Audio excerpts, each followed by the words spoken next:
Welcome back, squad. Here we go. Three things you want in a defense. Hit it.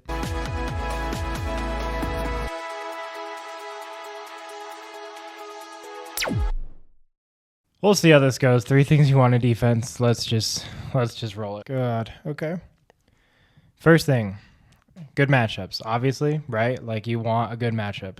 You don't want to play against the Buffalo Bills if you're a defense. You want to play against the Giants or the Browns, depending on who their QB is next year, right? You want to play your matchups well. Don't just set it and forget it. Kind of obvious, but if you're new to it, don't just pick a defense and just set them for the rest of time. Defenses change, matchups change throughout the year. Play your matchups. Be smart.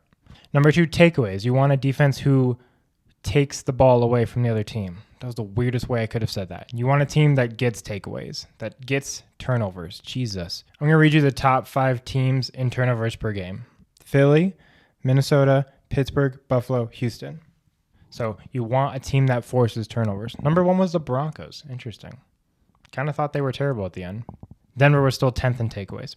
There are exceptions to this. Baltimore was bottom 6 in forced turnovers per game last season, but they finished in the top 15 as a defense. So your ceiling is limited if you don't get takeaways, but generally you want to shoot for a team that forces turnovers more than they don't. Again, pretty logical, but something to look for. And the last thing you want that you may not think about, you want time of possession for the offense. Now, I will say this is not as important as takeaways for me. I would value takeaways above this, but this is just interesting to me.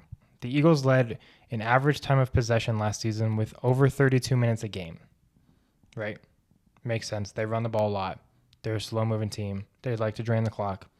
They're on the field a lot on offense. On the flip side, Jacksonville, who I just love to pick on today, was dead last in time of possession.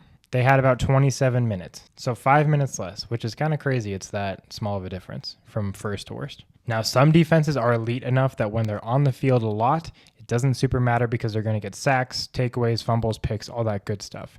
There are exceptions to this. This is not a rule. So, for example, the Lions were second in time of possession last season with 31-ish minutes, but they were 10th as a defensive unit. Tampa Bay was third in time possession, but they were not even in the top 15. I think they were top 20. This is not a hard and fast rule. This is not something that I live or die by, but if you're looking for a tiebreaker or something to kind of differentiate between the two, time of possession is a fairly okay indicator in my mind. More than anything, more than wanting a high time of possession, I more so don't want a low time of possession. I don't want the defense on the field because with other positions, you want them on the field because your quarterback, Patrick Mahomes, can't score points from the bench, right? He starts at 0 and he goes up. Defense, you start at 10 and go down. So you want to stay as close to 10 as possible. Obviously, some weeks you'll go above that, which is great, but you're going to be totally happy if you get 10 points from a defense. The easiest way to stay at 10 points is to not be on the field. A little bit weird logic, but I want a team that offensively possesses the ball for a long time. Not a ride or die, not a make it or break it, but just kind of a little bit of interesting information for me. So, something to think about. Anyway, that's what I want in a defense next year. That could have been worse. I feel like that wasn't a disaster. Anyway, I guess we're doing kickers next week. Let's just ride this out into the sunset, I guess. Here we go, boys. Okay, peace out.